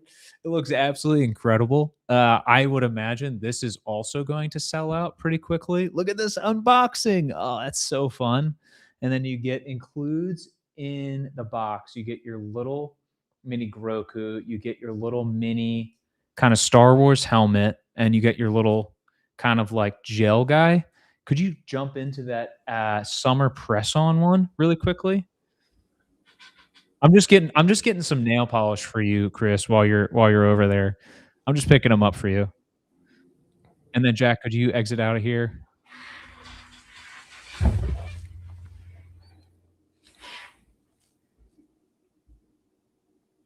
Amazing. Chris, are you back? Are you ready to rock and roll? I don't know if I am or not. I don't think I am. I don't think I am. Dang. I mean, it's so strange. It's so strange. Strange. Keep It's going. all good. Keep going. We are Keep going at- with our we're at- brand wins. It's all good. We're at Dude Wipes. Jack, if you want to pull up Dude Wipes. Incredible. Let's go. And scroll down a little bit, Jack. Let's see if we can get to it.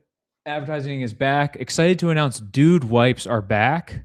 Let's watch this. Let's watch this clip here, Jack.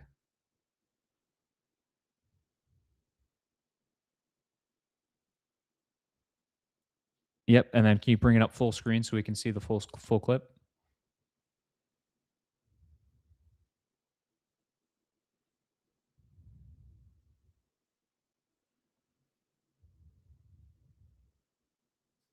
Absolutely incredible. Could you play the sound for this, Jack?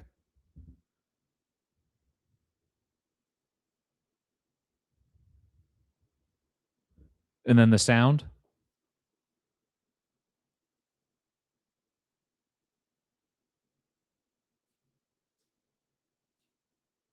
Got it. Unreal.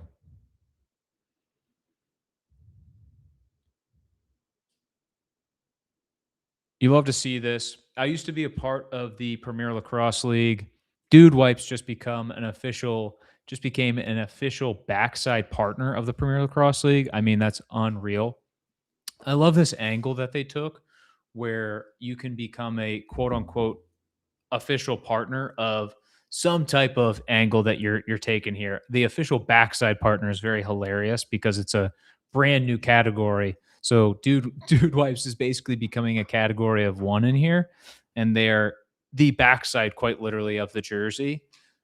Really great collaboration here. I love the fact that two iconic brands are kind of pushing together in this. Dude Wipes, phenomenal branding. You got the PLL, phenomenal branding as well. Pushing together.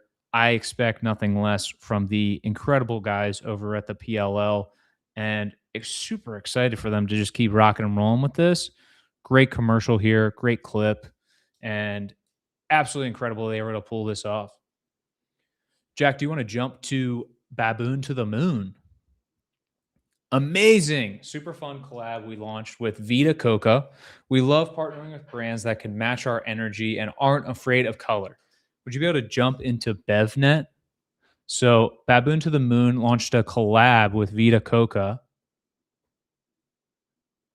And then Jack, could you jump into the BevNet actual website?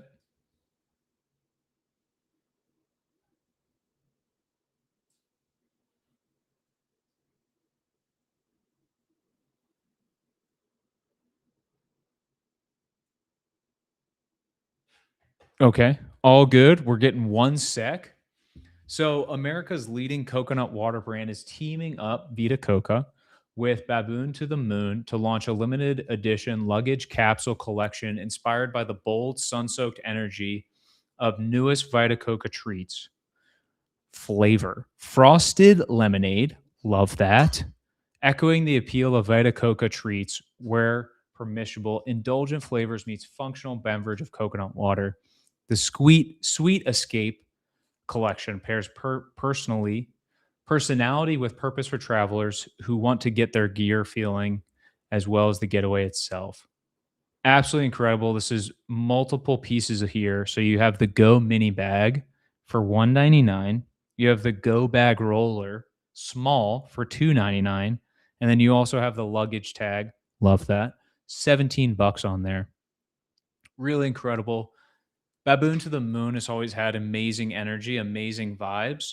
And so this is pretty par for the course for them. They've always had incredible collaborations as part of this this brand moving forward. And so no shock here. This is super exciting. The collection has already debuted. It started available May 4th. May the 4th be with you. And you can go to Vita Coco on TikTok, Instagram, X, and Facebook to find out more about it. I absolutely love this. This brand was founded in 2018. They've been making some incredible bets. The bags look amazing. I love this collaboration for two kind of iconic brands in the space as they are jumping forward together here. I love this. Final brand win of the day is DudeRobe launched a robe for women. Our name is DudeRobe, so why did we just launch a robe for women? Fair question. We make being home the best part of your day. That's the brand, always has been. I've been thinking about a women's vision for 8 years, and 8 years I didn't do it. Not because we didn't have demand. Most of our customers have always been women. They just buy for the guys in their lives. That part wasn't new. This was because we built DudeRobe to make being home better for guys. Everything we design starts the same way. Jack, could you scroll here as well? Do I, Howie, want to actually want this when I'm home? The answer is no, we don't make it. So yeah, a women's robe would have been good for the bottom line, but I still didn't do it. I didn't want to force it and confuse the brand, but the comments kept piling up, the same ones over and over again. I don't like floppy sleeves. I want a permanent attached belt. When are you making for women? So I asked for their input, and 600 plus women weighed in. They didn't want something different. They wanted the same DNA. Non-floppy sleeves, permanent attached belt, weekend blend fabric, but built for how they live in it. Slightly sleeker cut, different colors, internal tie, thumb holes. So we built it just like they wanted. But hey, we're still a guy first brand. That's not changing. We're solving problems with a guy first mentality. If it works for women too, great. That's not a pivot. We just know who to lead with. It's live for Mother's Day, and it's already almost sold out. We call it robe. Absolutely love this. I love the fact that it's a one-off campaign that they did for Mother's Day. I also love the fact that they've basically did a bunch of research beforehand with 600 plus women to actually tell them what they wanted before they made the product. I think that's really key. People try to solve the product without actually interviewing any consumers and say, hey, is this what you want? Is this what you want? Jack, do you have the photo of the actual robe itself? Because this robe looks incredible. And it says it ends here with welcome home, ladies. We got you. Absolutely incredible. Great job from Howie. And unbelievable pivot to, basically making a quick little weekend campaign for your brand. That's not a real true pivot, but it is already addressing a ton of customers that you already have. So really proud of them. Great work for them. And an incredible final brand win of the week. Let's check out this robe here for a sec. Incredible. Look at that. Sleek, modern, fun. It's got a hoodie. I absolutely love it. I'm going to grab one. But absolutely incredible last brand win of the week. Jack, let's run into, before we get to our lightning round of stories, let's run into incense.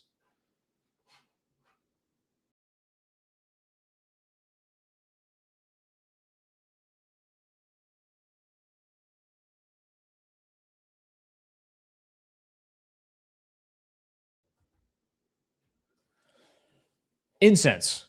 We all want better ads made by real humans that allow us to grow. But if we're being honest, the process is extremely disjointed, chasing creators here, chasing UGC there, manually negotiating UGC rights. It's a nightmare. Incense is the all-in-one UGC and influencer marketing platform that actually makes creating scalable. In one platform, you get a vetted creator place, you get automated influencer outreach, built-in campaign management, content delivered in as little as 14 days. This isn't about finding a random TikTok video. It's about building real relationships with human creators and developing real creative assets that you can test, reuse, and scale across your funnel. Check out Incense and tell them the Cowboys sent you. All right, Jack, let's jump to our... Is that Chris? Is he back? I He's feel not like back. I'm still jumpy. I'm still jumpy. We're at our lightning round of stories if you want to talk about lightning round of stories. All right. Well, I'll talk about them in the state that I am in. Have we already talked about creatine cookies? We did not talk about them yet. Creatine cookies are here. Conor Lane released a strong expletive when talking about this over the weekend. World's first ever creatine cookie, 15 grams of protein plus 5 grams of creatine.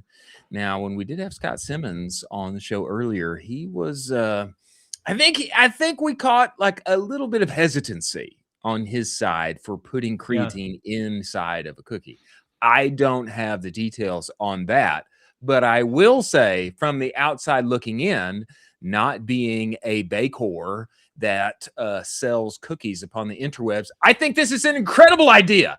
Why not put creatine, which seems to be the supplement of the moment, inside of anything and everything, especially if it is delightful for me to eat? It gives me a great excuse to eat a cookie every single day. Plus, maybe I get some protein on the way while I do so. I think this is a genius idea. I don't know if it actually works, but whoever is doing this is I think has the right idea. Sweet Addison's, I believe, is the one doing it. Your thoughts on this, Colin? Yeah, I've heard, and I kind of combed through all of the comments in this. I heard that the founder is absolutely incredible, so I'm not going to try to, dunk on her at all. So I love what they're doing here. I love protein cookies. I love the idea of having some creatine inside of the cookie as well. I love functional, so I love any type of adding some functionality into some of our food. And so I'm a huge fan of this. If it works, that's amazing. If I can get my creatine in a delicious cookie instead, great. I'm going to get it that way. Put the rest of the other stuff in there too. I mean, just put everything in there. I just want one cookie. That's my whole meal. I would like to have all of my vegetables inside a cookie as well. So absolutely. Whoever can pay that one next, I will give you my money. That's fair. Next story, Chili's literal neighborhood bar. I don't know if you saw this over the weekend, but it got me quite excited. I do have a Chili's, America's #2 fast casual restaurant. We have a Chili's about 5 minutes from our house. It is one of my favorite haunts. I long to go there most weekends out of the year. Why do I do so? Because for $10, there literally is no better deal inside of food. Okay, what would be better than having it 5 minutes down the road? Having it quite literally in my neighborhood. This tweet comes from Niels Lesniewski.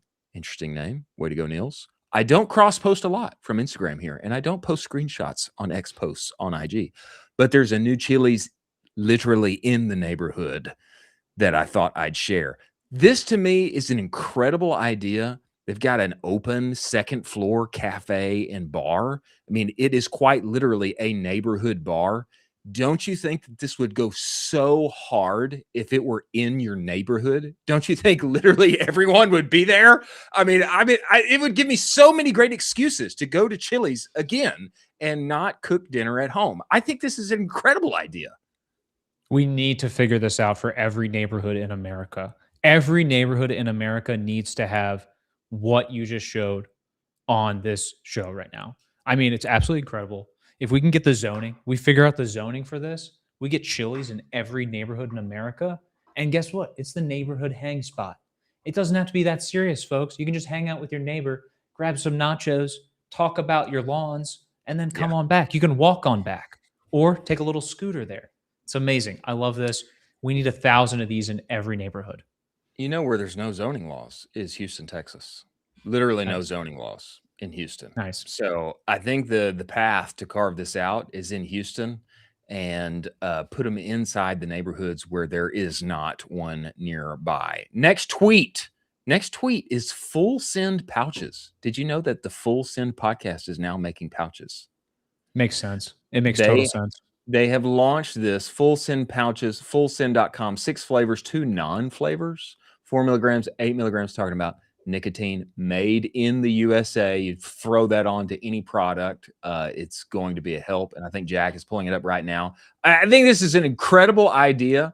Another famous creator, podcaster, also has launched their own nicotine product. Full Send, I think this thing is going to the moon. I think that their audience is going to be quite captivated and probably buy tomorrow. Talk about like product market fit for your audience. I think this is it. And who knows how many they could sell by Q4 of this year. I think this is a great idea for them and their audience. Do you agree? This is insanely good. Yeah, I mean, you talk about also a subscription brand layered on top of this. Yeah. Somebody get the entire Grunes team into there and scale up the subscription immediately. Also, let's get serious. I want you to add a 12 in there as well. 4, 8, 12. 4, 8, Okay, 12. throw a 12 in there. Let's get it for the big dogs. Scale this up. Add the crack team in there. Exit for $1 billion. This product market fit with this team is so perfect. Also, the content piece here behind the fact that basically these guys just make content for you all the time, and you can just grab the clips and make that ad creative.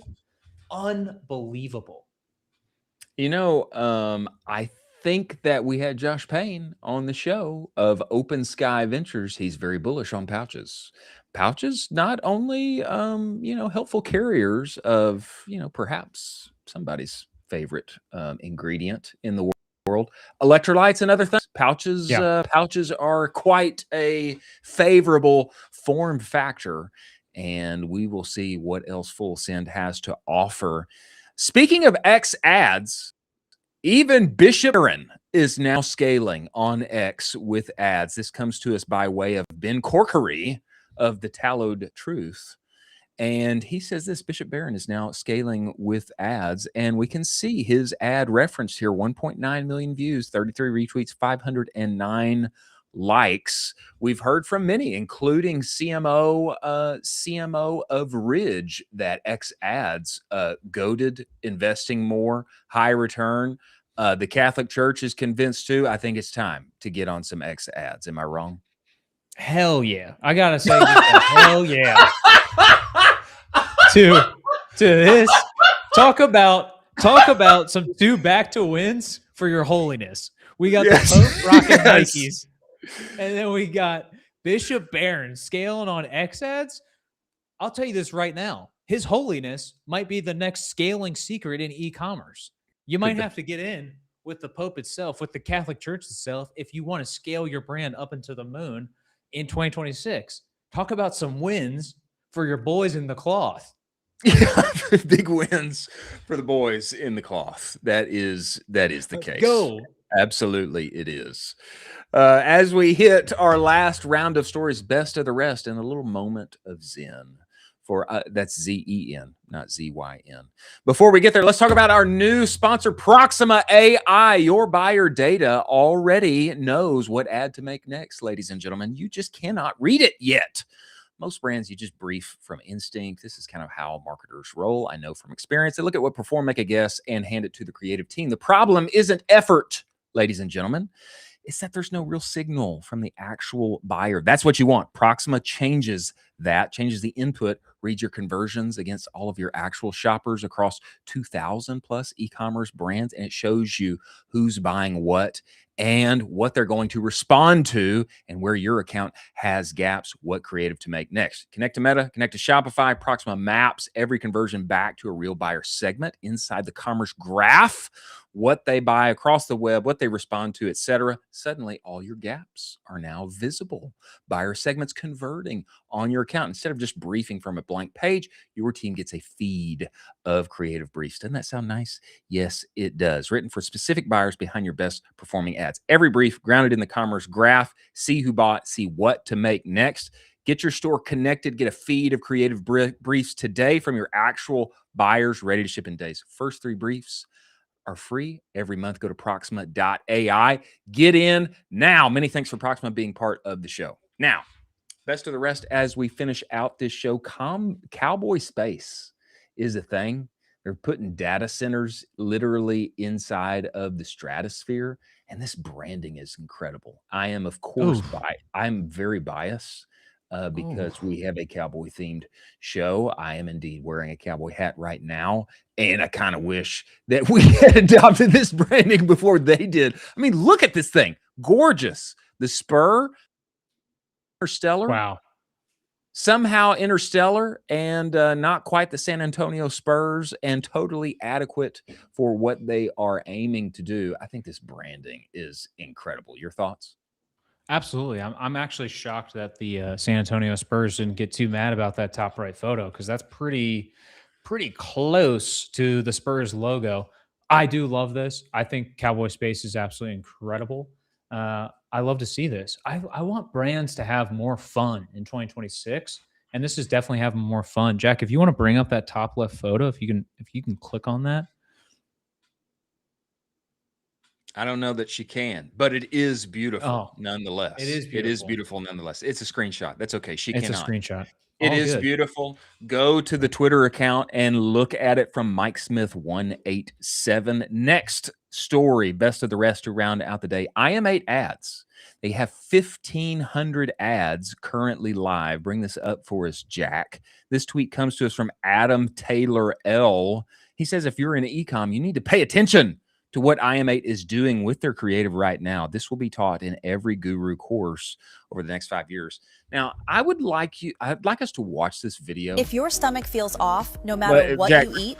Bring us back, Jack. Bring us back. Before we watch this thing, I'm not sure that this is too revolutionary, to be honest. I want us to watch this, and I want to get your opinion, because I'm really not too taken with this ad as if it is groundbreaking. I think it's a good ad, but I feel like I've been making ads like this for a long time. That's why I bring this up. I'm not sure that this is quite as revolutionary as having David Beckham on top of a really beautiful product that probably does your health very well. Let's watch this, Colin. I would love to get your reaction afterwards. Bring this up for us, Jack. Thank you. If your stomach feels off, no matter what you eat, this might be why. You eat healthy, avoid junk, maybe even cut dairy or gluten, but you still get bloated after meals, feel heavy, or deal with random stomach issues. At some point, it stops feeling like a food stop problem. us here, Jack. Your gut Stop needs us, Jack.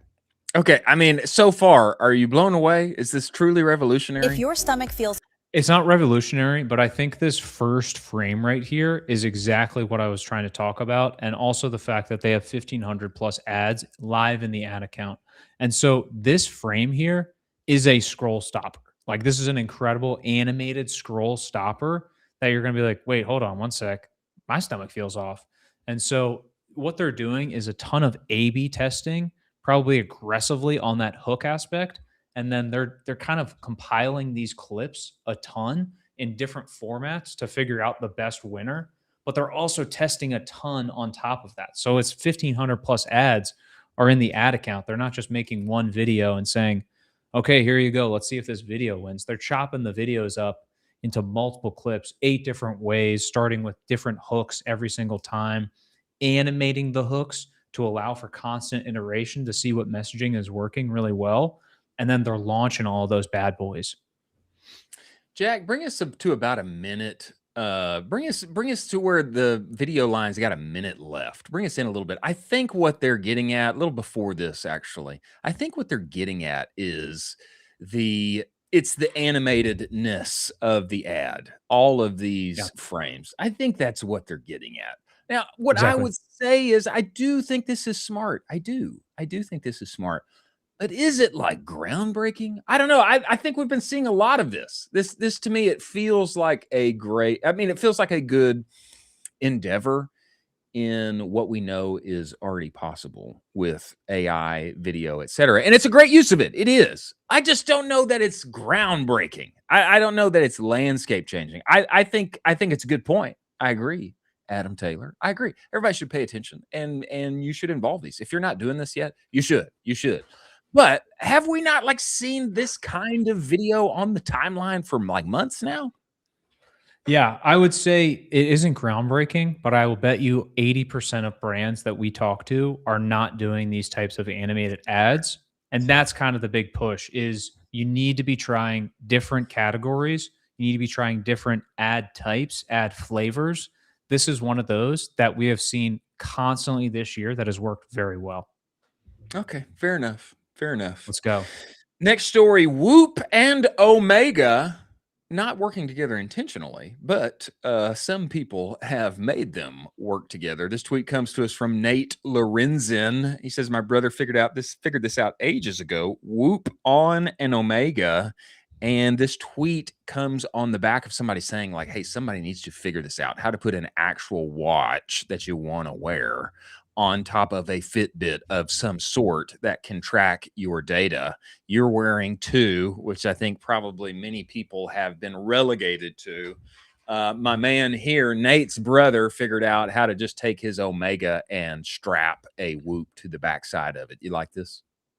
If you figure this out to actually make a full-on intentional product for, solid watches, really good watches, your Omegas, your Rolexes, Tudors, all of that, this is a 7-figure brand basically sleeping. If you figure this out and you make a wearable like the Google Fit just launched, this is a 7-figure brand. I can promise you that. A rare L for you. No way. Are you kidding me? A rare L for you. I'm telling you, this is a 7-figure brand. How many people are going to do this with their Rolex? How many people are going to do this with their Rolex? Hey, I got my new Rolex. Congrats to me. I'm a big baller. Now what I want to do is I want to put my Fitbit on there. Can I strap my Whoop? Can I strap my Whoop to my $10,000 watch or $20,000 watch or whatever, however much they cost? You can tell I've never bought one. I don't wear watches. But I mean, how many people are going to say yeah, give me my my big boy watch, and now let me strap my $100 Fitbit to it? How many people are going to do that? Well, that's what I'm saying is people already use NATO straps right now for their Omegas, for their Rolexes, and they buy these kind of lower quality straps to actually put on the watches themselves. And now you add some functionality on top of that strap. I mean, that's absolutely incredible. I think it's going to be a home run brand, a home run product. And I want someone to spin this up that is in our space to rock and roll with this. Jack, could you bring us to David Protein Ice Cream? Let's finish out the last story of the day. David Protein Ice Cream. And then can you, oh my gosh, look at these flavors right here. So there are 4 distinct flavors with David. Unbelievable. It's going to be a Halo Top 2.0. When you dive into the actual photo itself, you see that it is triple peanut butter. The macros for this is 30 grams of protein, 260 calories, and 2 grams of sugar per pint. Unbelievable. Absolutely want to try the triple peanut butter. I think that other one is there's a chocolate, there's a cookie dough, and there's also a vanilla. So give me all of these. I'd love to try all of them. It sounds incredible. I know I'm going to be eating them up, and I just want people to be healthier with their choices. And I think this is going to be one of those big pushes moving forward to a healthier choice to gobble up instead of, your classic Haagen-Dazs, all your Ben and Jerry's, 500 calories, you feel terrible. There's going to be this option instead. And so that will be an exceptional one to watch. That's it. That is all we got for the show. We appreciate all of our guests on the show today.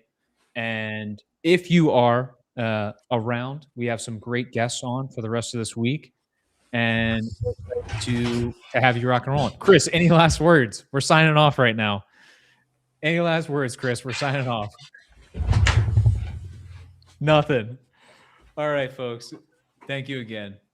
See you on the other side.